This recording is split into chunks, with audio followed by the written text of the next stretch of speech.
بسم اللہ الرحمن الرحیم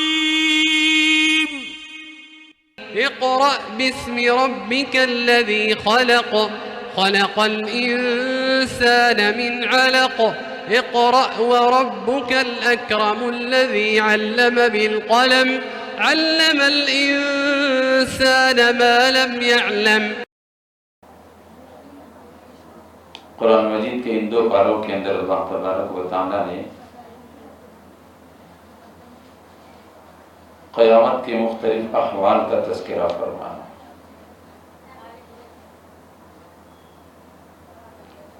اور ایک آیت تلاوت کی گئی خلق الانسان من عجل سأریکم آیاتی فلا تستعجلون۔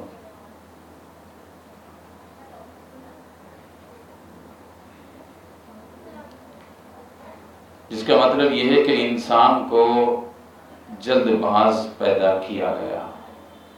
اللہ تعالیٰ فرماتے ہیں کہ تم عنقریب میری نشانیوں کو دیکھ لو گے، جلدی مت کرو۔ فلا تستعجلون، تم لوگ جلدی مت طلب کرو۔ بعض مفسرین کرام نے لکھا ہے کہ انسان کی فطرت میں جلد بازی ہے، وہ ہر کام کے اندر جلدی چاہتا ہے۔ اور بعض مفسرین کرام نے کہا کہ یہ نضر بن حارث کے سلسلے میں آیت کریمہ نازل ہوئی ہے، جو رسول اللہ صلی اللہ علیہ وسلم سے بار بار یہ مطالبہ کیا کرتا تھا کہ نبی اے محمد ابن عبداللہ، آپ جس عذاب سے ہم کو ڈراتے ہو وہ عذاب لا کر کیوں نہیں بتا دیتے؟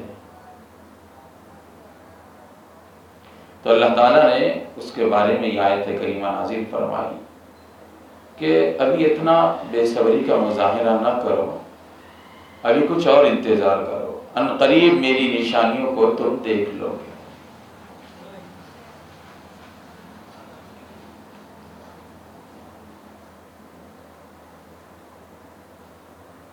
اس آیت کریمہ کے ذیل میں مفسرین نے لکھا ہے کہ انسان کو چاہیے کہ وہ حلیم بنے، بردبار بنے، صبر و ضبط کرنے والا بنے۔ ہم اور آپ اپنی زندگیوں کا اگر جائزہ لیں تو معلوم ہوگا کہ ہم لوگ ہر معاملے کے اندر جلد بازی چاہتے ہیں، بے صبری کا مظاہرہ کرتے ہیں اور صبر کا دامن اپنے ہاتھ سے چھوڑ دیتے ہیں۔ حالانکہ اللہ تعالیٰ نے فرمایا ان اللہ مع الصابرین، بلا شبہ اللہ تعالیٰ صبر کرنے والوں کے ساتھ ہے، یعنی اللہ کی مدد و نصرت اور اللہ تعالیٰ کی حمایت صبر کرنے والوں کو ملتی ہے۔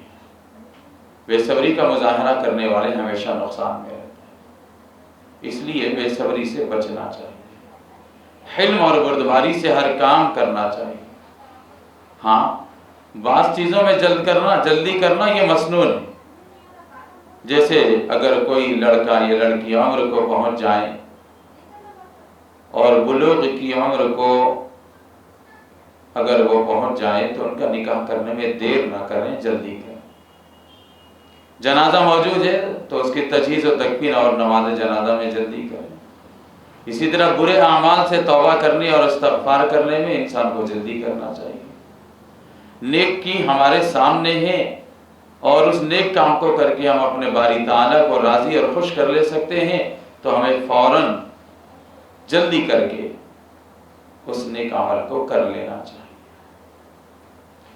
ہمارا اور آپ کا اصل مزاج یہ ہے ماں اور بہنوں، اور بہت سارے لوگ جو قرآن مجید کی تلاوت کو اور تفسیر قرآن کو سن رہے ہیں اور دیکھ رہے ہیں، ان سب سے ہم یہ کہنا چاہتے ہیں کہ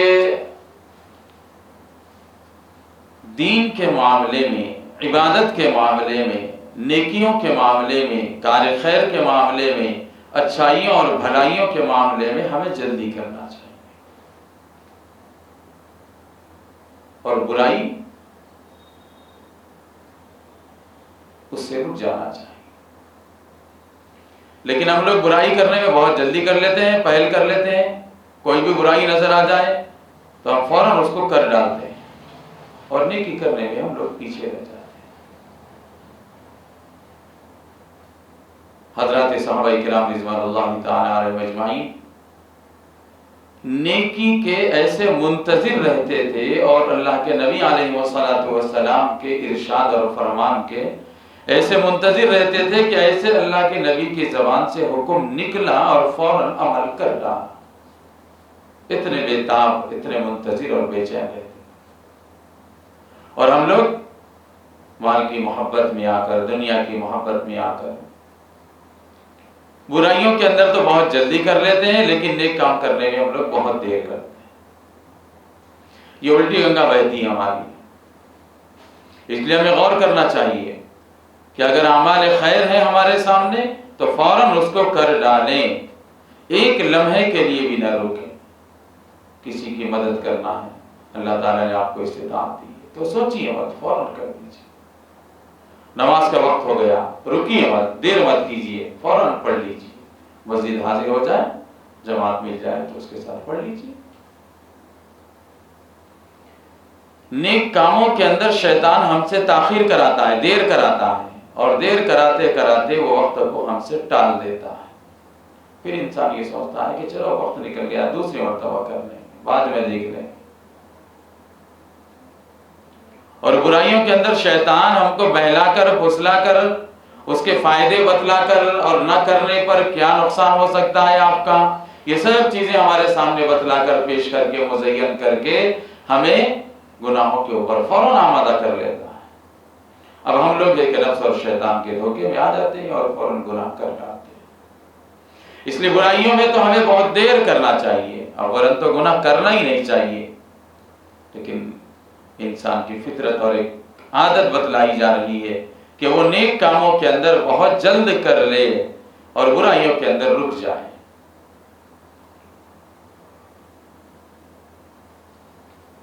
اس لیے اللہ نے فرمایا کہ خلق الانسان من عجل۔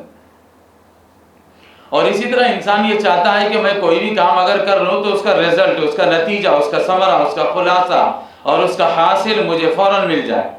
ایسے تھوڑی ہوتا ہے دنیا کے اندر، ہر چیز کا ایک سسٹم ہوتا ہے، نظام قدرت ہے، اللہ تبارک و تعالیٰ کی کائنات ہے، اللہ پاک پوری دنیا کو چلا رہے ہیں، وہ اپنے طریقہ کار سے چلائیں گے۔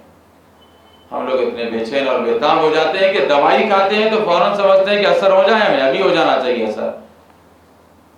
بخار آیا، دوائی کھائی ہم نے تو فوراً بخار کم ہو جانا چاہیے، نہیں، اس کے لیے ٹائم لگتا ہے، اس کے لیے وقت لگتا ہے، اس کا اپنا حساب ہے، اسی اعتبار سے وہ گولی اور دوا آپ کے بدن میں، آپ کی باڈی میں اثر کرے گی، اور جب اثر ہوگا تو خود بخود آپ کا بخار اترے گا، مرض دور ہوگا، آپ کو بیماری سے نجات اور شفا ملے گی۔ لیکن انسان اتنا بے صبرا ہے کہ وہ یہ چاہتا ہے کہ بس ابھی ہو جائے گا،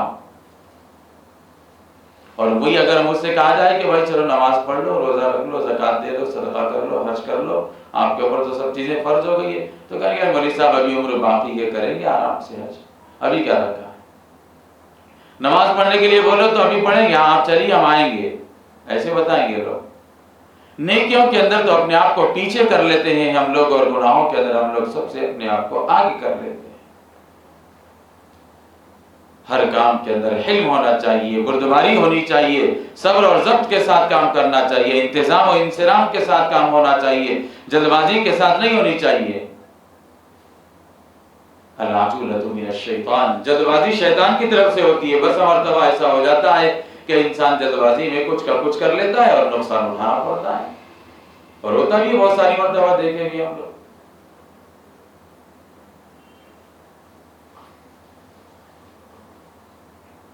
تو ہمیں چاہیے کہ ہم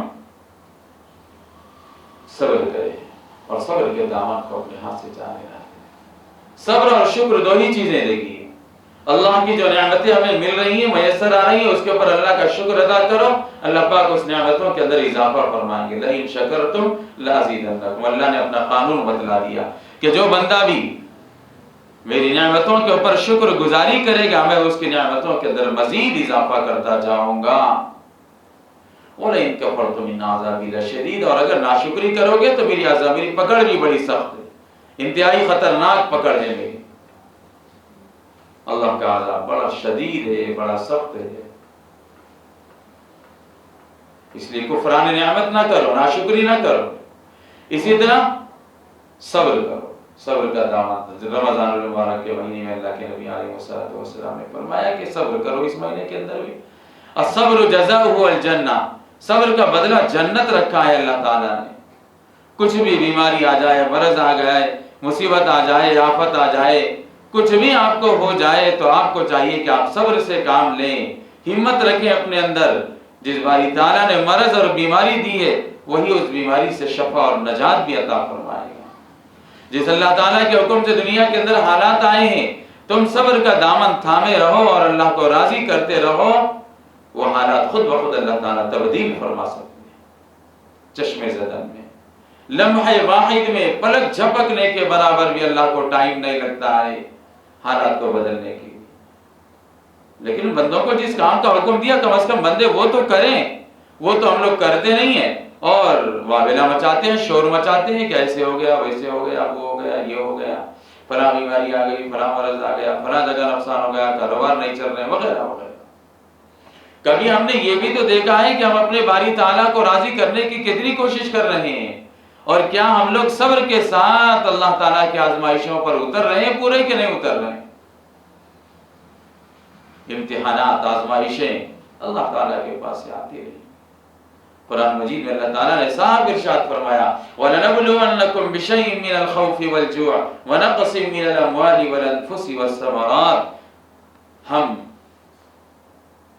تم کو آزمائیں گے خوف دے کر کے، بھوک پیاس دے کر کے، مال و دولت میں کمی اور کٹوتی کر کے، اور تمہاری جانوں کے اندر کٹوتی کر کے، یعنی کسی کی جان کو لے لے کر، اور تمہارے باغات میں ہونے والی پیداوار اور پھلوں اور پھولوں کے اندر بھی ہم کٹوتی کر کے تمہیں آزمائیں گے.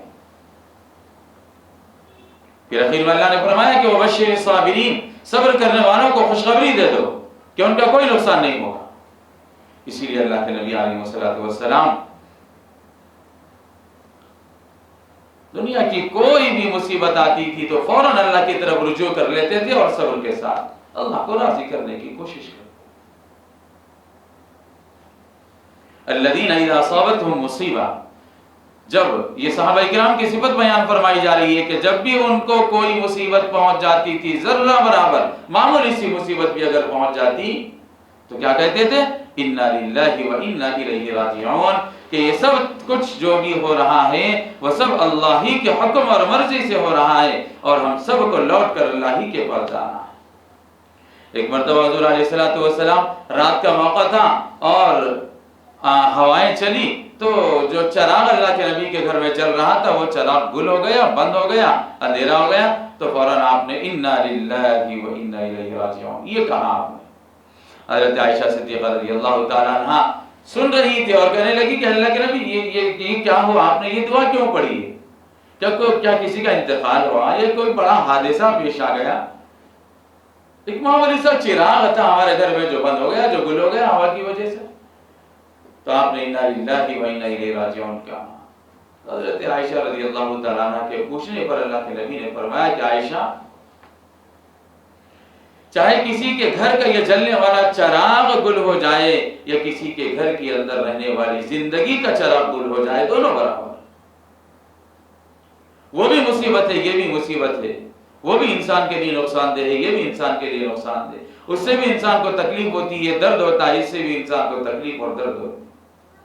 اس لیے ہر چھوٹی اور بڑی مصیبت کے موقع پر ہم بے صبری کا مظاہرہ نہ کریں، بلکہ اللہ کو راضی کرنے کے لیے شریعت کا حکم دیکھیں اور پھر صبر کرتے رہیں. پھر اللہ تعالیٰ فرماتے ہیں کہ بشر الصابرین، صبر کرنے والوں کو خوشخبری دے دو، ان کے لیے بشارت ہے.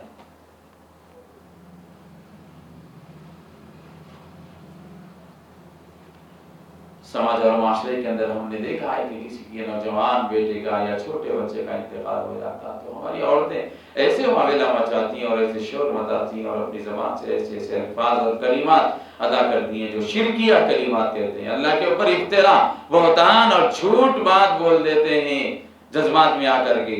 ہاں بھائی، کوئی انتقال ہو گیا، غم اپنی جگہ برحق ہے غم ہونا۔ اللہ کے نبی علیہ السلام کے فرزند حضرت ابراہیم کا جب بھی انتقال ہوا تو آپ کی آنکھوں سے بھی آنسو ٹپک رہے تھے، آپ بھی غمزدہ تھے، مغموم تھے۔ صحابہ نے حیرت سے پوچھا کہ اللہ کے نبی آپ بھی روتے ہیں؟ اللہ کے نبی نے فرمایا کیا میرے سینے میں دل نہیں ہے؟ تو رونا اور غم کا ہونا اپنی جگہ برحق، لیکن غم کے اندر ایسے مگن اور مست ہو جانا کہ زبان سے کیا نکل رہا ہے، کیا بول رہے ہیں، کیا اللہ کی ذات پر کیسے شکوہ اور شکایتیں باندھتے ہیں کہ ہم نے سنا ہے کہتے ہوئے کہ ہماری عورتیں بولا کرتی ہیں کہ کیا اللہ کو اسی کو لینے کا تھا، اس کے بجائے کسی اور کو لے لیتا، کیا اللہ کو میرا ہی بیٹا ملا تھا، کیا اللہ تعالیٰ کو ہمارا ہی نقصان کرنا تھا، کیا اللہ کو ہمارا ہی کاروبار بند کرنا تھا، وغیرہ وغیرہ۔ ماں بہنوں، ناظرین اور سامعین، ہمیں ایسے الفاظ، ایسے جملے اپنی زبانوں سے بولنے کا کوئی حق اور اختیار نہیں۔ یہ اللہ تبارک و تعالیٰ کی قدرت ہے، یہ اللہ تعالیٰ کی کائنات ہے، ہر چیز پر اللہ کا قبضہ ہے، وہ جو چاہے جب چاہے جس سے چاہے جیسے چاہے لے لے۔ اس لیے حضور علیہ السلام نے فرمایا کہ گھر کا چراغ گل ہو گیا تو یہ بھی ایک تکلیف کی بات ہے، چاہے چھوٹی بھی تکلیف ہو، ایسی تکلیف پر بھی ہمیں فوراً اِنَّا لِلَّهِ وَإِنَّا إِلَيْهِ رَاجِعُونَ کہنا چاہیے، جس کے اندر یہ بتلایا جا رہا ہے کہ تمہارے ہاتھ میں کچھ نہیں ہے بھائی، جو کچھ بھی ہے وہ اللہ کے قبضے قدرت میں ہے، یہاں تک کہ تم خود کو بھی لوٹ کر اللہ ہی کے پاس جانا ہے۔ بیماریاں آئیں تو اللہ ہی سے مانگنا چاہیے، صبر کرنا چاہیے اور اللہ سے شفا مانگنا چاہیے۔ وَإِذَا مَرِضْتُ فَهُوَ يَشْفِينِ، قرآن مجید میں اللہ تعالیٰ نے خود نبی کریم علیہ السلام کی زبان سے بتلا دیا۔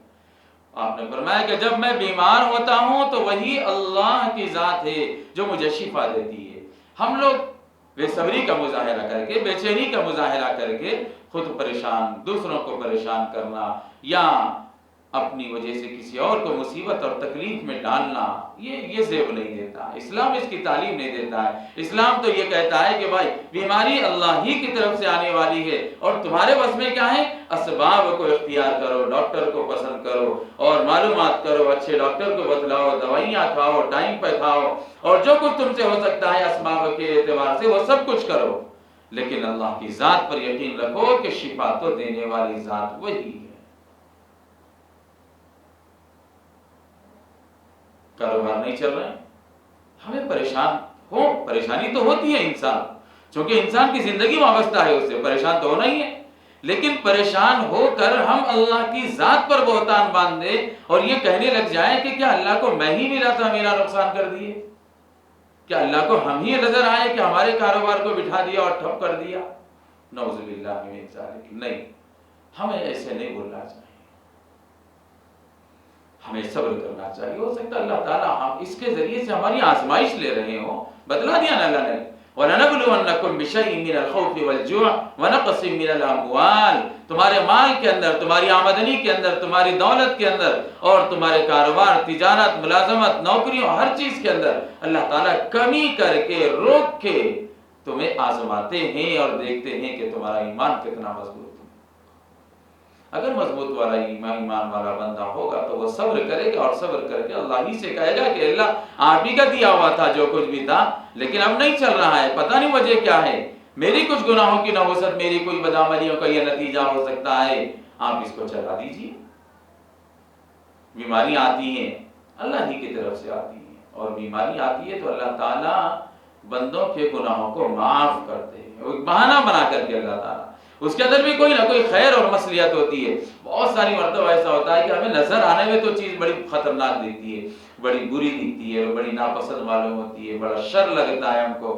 عَسَىٰ أَن تَكْرَهُوا شَيْئًا وَهُوَ خَيْرٌ لَكُمْ، ہو سکتا ہے کہ دنیا کے اندر کوئی معاملہ اور کوئی چیز ایسی ہو جائے جو تم کو ناپسند ہو، لیکن اللہ اسی چیز کے اندر تمہارے لیے خیر اور بھلائی نکالتے ہیں، تو تم اللہ سے بھلائی مانگو نا، اللہ سے طلب کرو نا۔